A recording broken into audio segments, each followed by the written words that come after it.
the potential of OKRs even further. I think I've got some slides that I've provided to you guys, or would you like me to share from this side? Great, thank you very much.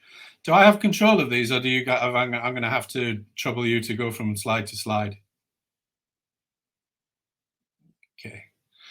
Okay, so if you could move to the next slide, please, that would be great.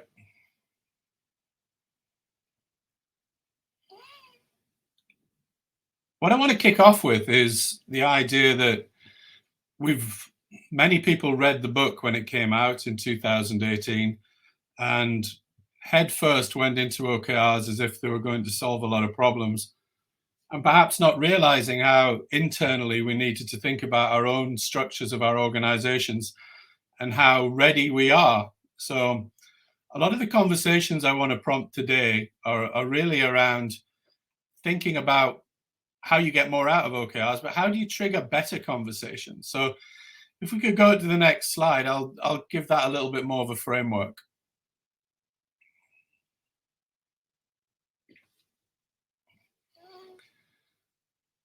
Lots of these things. I'm going to tell you a quick story. Many years ago, I used to have a web development company, and I was out there selling websites like many other people in the early noughties.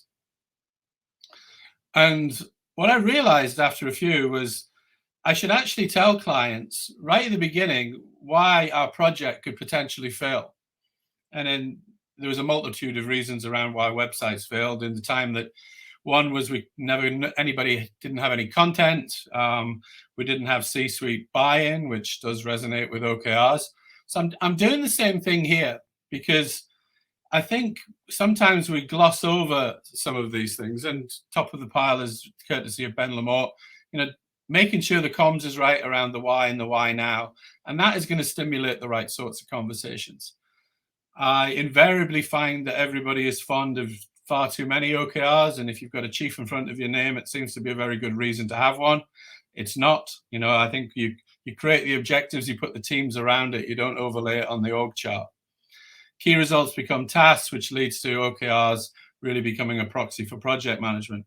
So rather than just list these and talk about them, I've been thinking about, well, what could we do about it? What are these causes to these symptoms, these things that are going wrong? So if you could jump to the next slide, I'm going to go back to basics with somebody that you'll appear to be very familiar with, and that's John Doerr.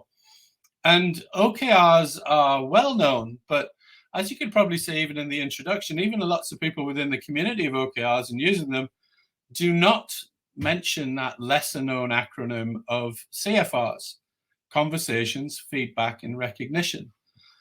And the reason I think that's important is because when we've got the objectives and our key results, I think of those as the bricks in the wall.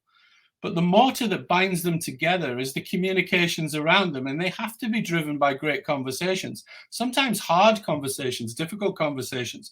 If you're ever going to ask somebody to prioritize something or focus on something when they've got so much on their plate, these conversations inevitably need to be happening, but they're also quite difficult. So if we quickly go to the next slide, I'll take you where the John Doerr version of OKRs is. And I think it comes from the fact that he sees this as the way to bolster OKRs. And so where Michel de Montaigne talks of a great French philosopher from the 1600s, this is how we exercise our OKR muscle, is through the conversations we have with each other. So if you could go to the next slide, I'll say really I've distilled measure what matters and their version of what conversations, feedback, and recognition are. So if we have the ability to talk genuinely and openly about how our OKRs are progressing, then we get the opportunity to change. And again, people don't realize that key results can change. The world changes. If you are working in manufacturing and relying on aluminium, then world events quadrupled the price. If you couldn't get hold of chips, things changed. So having those conversations around those changes and your objective might remain the same, is hugely important. Being able to tell a story around what you're doing and why you're doing it helps you with the alignment. And ultimately, when you're engaging bottom up as well as top down, that should get some more commitment. So if we move to the next slide, which is really focusing on feedback, Again, I can tell a story around, I was recently in a very large manufacturing business, and I asked about 70 senior managers how comfortable were they about giving feedback.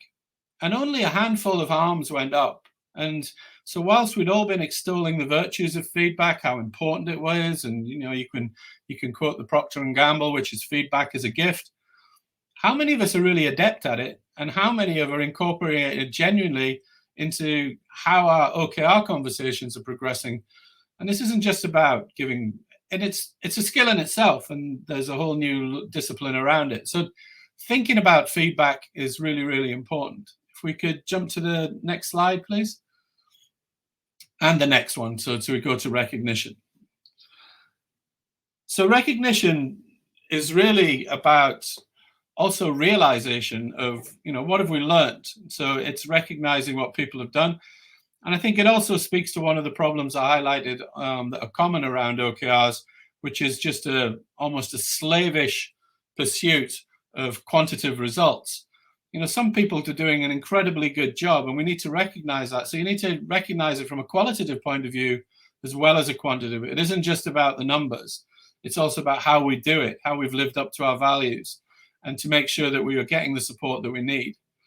So when I've heard discussions around OKRs, it tends to be mostly around the structural and the strategic implementation of OKRs. So I'm trying to highlight today, one, let's start thinking about the types of conversations we're having around our OKRs that aren't just simple check-ins, but they are properly challenging to one another. So if we could dive to the next slide, that would be great. Thank you.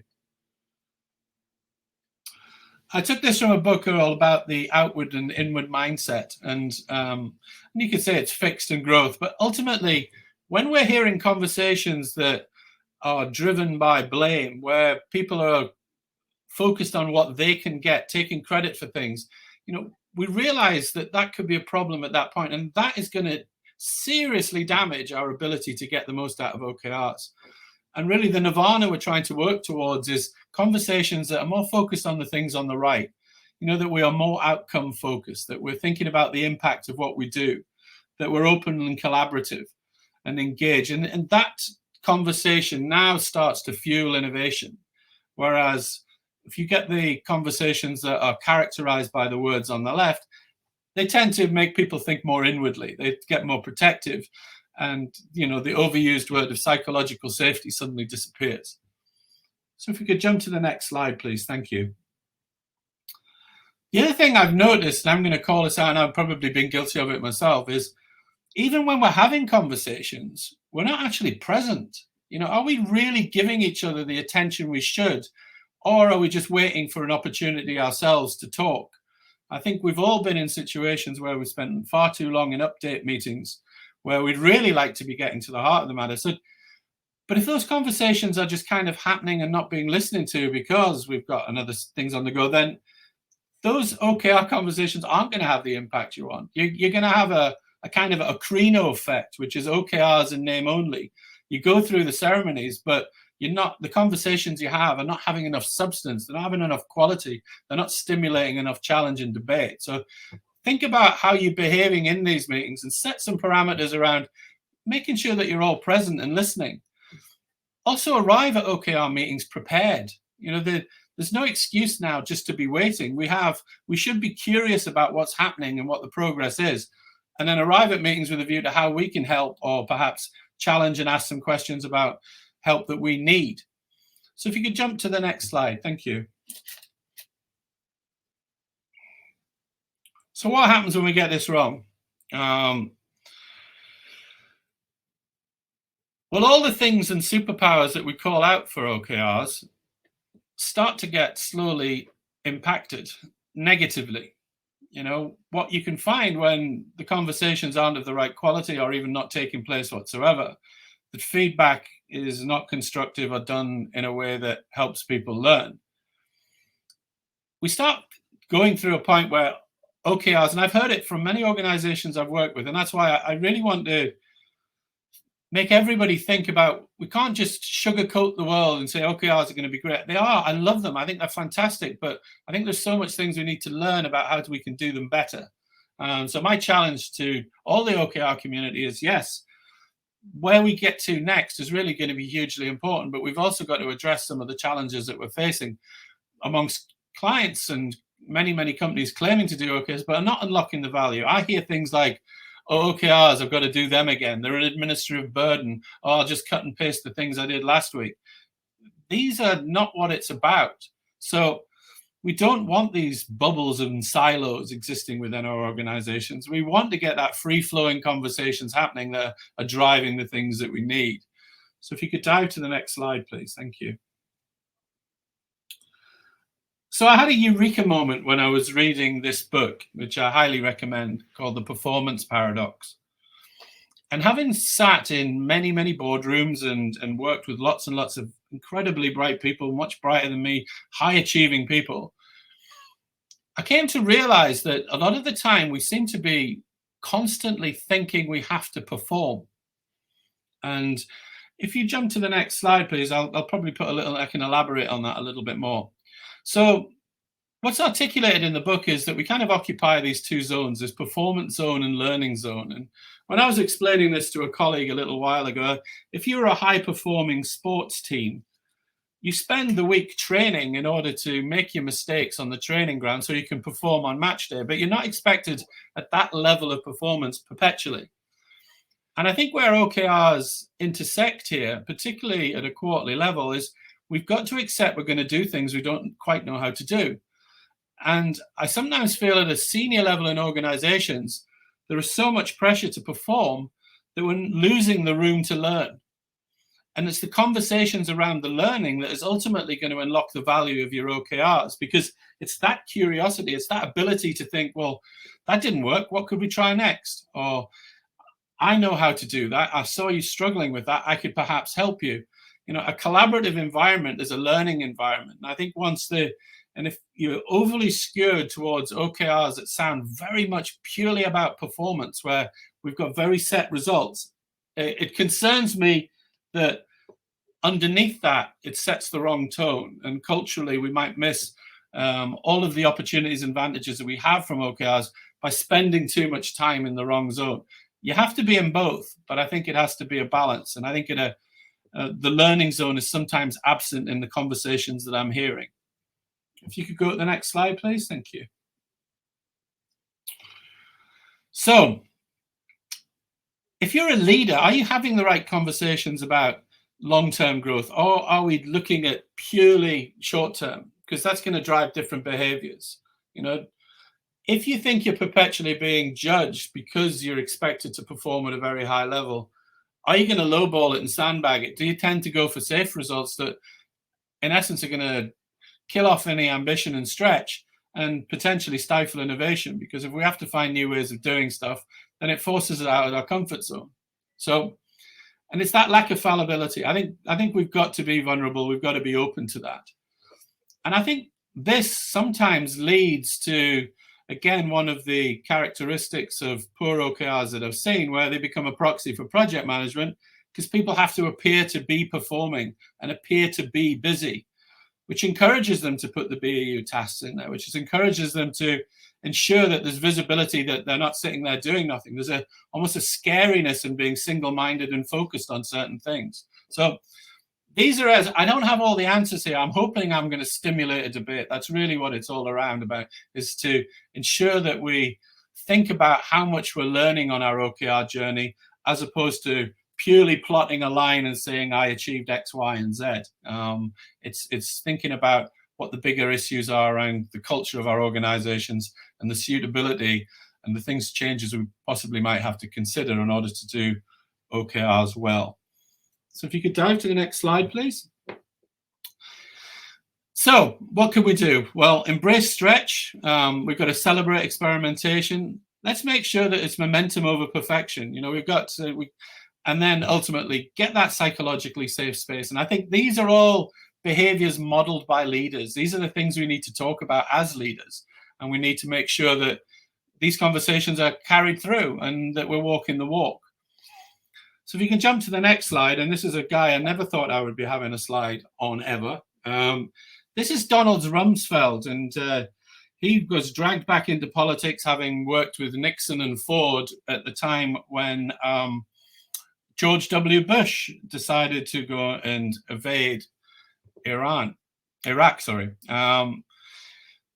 However, in the midst of all that, when he was interviewed, he came up with these known knowns and known unknowns. And actually, I find that matrix quite useful. And it was triggered by a client I was working with in Texas, actually, who brought this up, and it really made me think. So if you jump to the next slide, you can hopefully see where my train of thought arrived.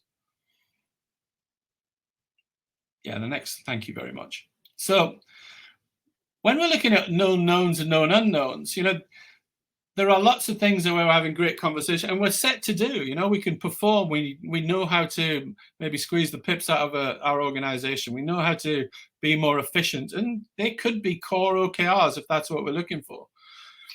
And then we've got some ideas about what we don't know. So we know how to go about that. We can do research. We can do benchmarking. We can find out those metrics and then go and stretch towards it.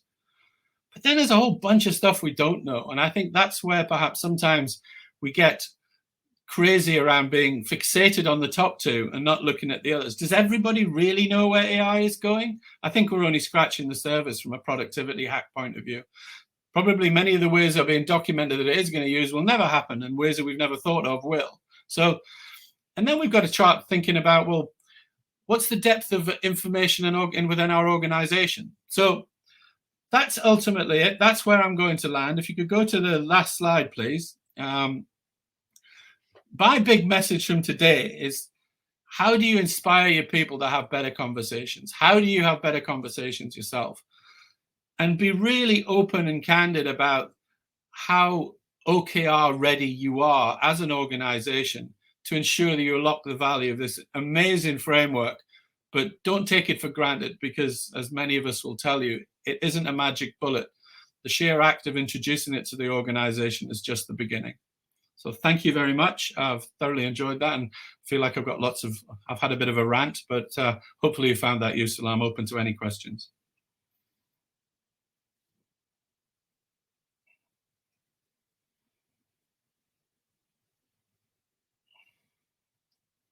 Sorry, you're on mute, I think. Okay. I was thanking you for all the insights you shared with us.